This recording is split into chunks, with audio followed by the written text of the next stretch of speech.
السلام علیکم ورحمۃ اللہ وبرکاتہ۔ اعوذ باللہ من الشیطان الرجیم، بسم اللہ الرحمن الرحیم۔ لقد کان لکم فی رسول اللہ اسوۃ حسنہ۔ جی ناظرین، آج جو ہم گفتگو کریں گے وہ کریں گے کہ دنیا کا کوئی بھی امام ہو، امام احمد رضا خان بریلوی، ناظرین ان کی بات ہمارے لیے حجت نہیں ہے، شریعت نہیں ہے۔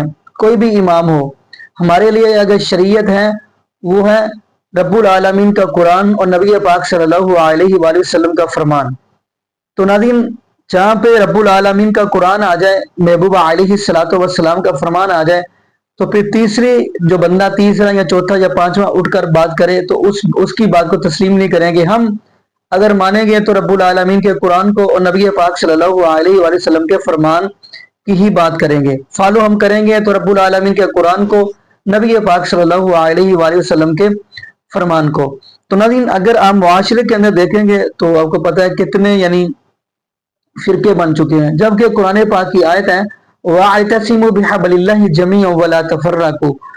تو ناظرین یہاں پہ میں جو گفتگو آپ کو سنوانے جا رہا ہوں وہ ہے مفتی منیب الرحمان حفظہ اللہ تعالی۔ تو مفتی منیب الرحمان حفظہ اللہ تعالی بھی یہ بات کہنے پر مجبور ہو گئے کہ امام احمد رضا خان بریلوی کی بات ہمارے لیے حجت نہیں ہو سکتی۔ ہمارے لیے اگر حجت ہے تو آمینہ کے لال جناب محمد رسول اللہ صلی اللہ علیہ وآلہ وسلم کی ہے۔ ہم نے فالو کرنا ہے تو رب العالمین کے قرآن کو کرنا ہے، نبی پاک صلی اللہ علیہ وآلہ وسلم کے فرمان کو کرنا ہے۔ تو خیر ناظرین ہم بڑھتے ہیں اپنی ویڈیو کی طرف۔ مفتی منیب الرحمان حفظہ اللہ تعالی نے یہ بڑی کمال کی گفتگو کی ہے، تو ناظرین ہونا بھی ایسے ہی چاہیے۔ ہمارے لیے جو شریعت ہے وہ رب العالمین کا قرآن ہے اور نبی پاک صلی اللہ علیہ وآلہ وسلم کا فرمان ہے۔ تو خیر ناظرین آئیے ہم ویڈیو کی طرف بڑھتے ہیں، پھر انشاءاللہ ناظرین آگے ہم بھی گفتگو کریں گے۔ تو آئیے ناظرین مل کے گفتگو سنتے ہیں۔ عزیزان گرامی، حضرت فقیہ اعظم رحمہ اللہ تعالی کا امتیاز کیا تھا، مقام کیا تھا؟ وہ یہ نہیں کیا کہ صرف لکیر کے فقیر بنے رہیں، یہ نہیں کیا کہ جو ماضی سے روایت ملی اس کو آگے لے کر چلیں، بلکہ اس کے ساتھ یہ بھی کیا کہ اپنے عہد کے تقاضوں کے مطابق اجتہاد کریں۔ اس لیے عربی میں کہتے ہیں کہ وَهُوَ أَبُو عُذْرِهِ۔ امرؤ القیس نے لکھا ہے اپنے گھوڑے کی تعریف میں کہ بلند پہاڑ جو برف سے ڈھکا ہوا ہو اور ایک پگڈنڈی ہو جو برف سے چھپی ہوئی ہو، تو میرا گھوڑا اتنا با کمال ہے کہ اس میں سے راستہ نکالتا ہے لیکن سلپ نہیں ہوتا، پھسل کر کھائی میں نہیں گرتا۔ وہ نیا راستہ نکالتا ہے، تو جو نئی راہ نکالے عربی میں اسے ابو عذر ہی کہتے ہیں۔ تو میں سمجھتا ہوں کہ حضرت فقیہ اعظم رضی اللہ تعالی عنہ نے اپنے دور میں، اپنے دور کے لیے اور آنے والوں کے لیے اجتہاد کی نئی راہیں پیدا فرمائیں۔ میں چند مثالیں آپ کے سامنے پیش کروں گا، اور جب انہوں نے نئی راہیں پیش کی تو ظاہر ہے کہ لوگ تعاقب کرتے ہیں کہ امام اہل سنت نے تو یہ کہا تھا، ہمارے اکابر نے تو یہ کہا تھا، آپ ان کی راہ سے ہٹ رہے ہیں۔ تو آپ نے فرمایا کہ یہ شعار بھی مجھے امام اہل سنت سے ملا ہے۔ امام اہل سنت مجدد دین و ملت امام احمد رضا خان قادری محدث بریلی رضی اللہ تعالیٰ عنہ کے بارے میں فرمایا کہ یہ راستہ، یہ شعار تو انہوں نے ہمیں بتایا ہے۔ کیوں کہ انہوں نے اپنے سے پہلے اکابر سے اختلاف کیا۔ انہوں نے علامہ ابن عابدین شامی سے اختلاف کیا، انہوں نے فقیہ النفس امام قاضی خان سے اختلاف کیا، اور فقیہ النفس کے معنی یہ ہیں کہ ایسا خوش نصیب انسان کہ جس کے ذہنی اور فکری اور علمی ڈھانچے کو اللہ تعالیٰ نے فقہ اور فقاہت کے سانچے میں ڈھال لیا ہو۔ تو ان سے اختلاف کیا، اور امام اہل سنت نے اسے تطفلات سے تعبیر کیا کہ چھوٹا منہ بڑی بات، اور فرمایا کہ امام اہل سنت کے ہزاروں تطفلات ہیں، لیکن کوئی مجدد معصوم نہیں ہوتا۔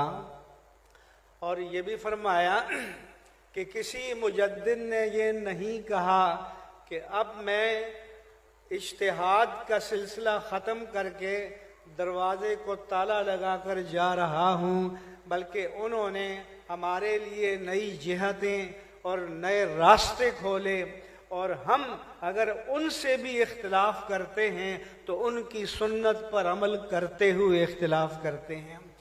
کہ جس طرح انہوں نے دلائل کی روشنی میں اپنے اکابر سے اختلاف کیا، اسی طرح سے ہم بھی دلائل کی روشنی میں ان سے اختلاف کر سکتے ہیں۔ جس نے تولنا ہو تو جذباتیت سے نہ کھیلے، حساسیت سے نہ کھیلے، ترازو علم کا موجود ہے، دلائل کو دونوں پلڑوں میں رکھے، جس کے دلائل بھاری نکلے اس کو تسلیم کر لیا جائے۔ چنانچہ عزیزان گرامی، امام اہل سنت اپنے دور میں اس وقت کے تقاضوں کے مطابق تعلیم نسواں کے مخالف تھے۔ خواتین کو کتابت یعنی لکھنے کی تعلیم دینے کے، علم دینے کے مخالف تھے۔ تو امام حضرت فقیہ اعظم رضی اللہ عنہ نے فرمایا کہ شفا بنت عبداللہ بیان کرتی ہیں کہ میں موجود تھیں، ام المومنین حضرت حفصہ موجود تھیں، اللہ کے پیارے حبیب آئے اور فرمایا کہ الا تعلمین ہذہ رقیۃ النملۃ کما علمتیھا الکتابہ، اے شفا تم حفظہ کو چیونٹی کے کاٹنے کا دم کیوں نہیں سکھا دیتی جس طرح کہ تو نے ان کو لکھنا پڑھنا سکھایا ہے۔ تو اس سے معلوم ہوا کہ خواتین کو لکھنے کا اور لکھنے کی، کتابت کی تعلیم دینے کا شعار عہد نبوت سے موجود تھا۔ چنانچہ فقیہ اعظم رضی اللہ تعالی عنہ نے اس وقت یہ پہل کی، اور علامہ غلام رسول سعیدی نے لکھا، اللہ تعالی حضرت علامہ محمد نور اللہ بصیر پوری رحمہ اللہ کی قبر کو نور سے بھر دے۔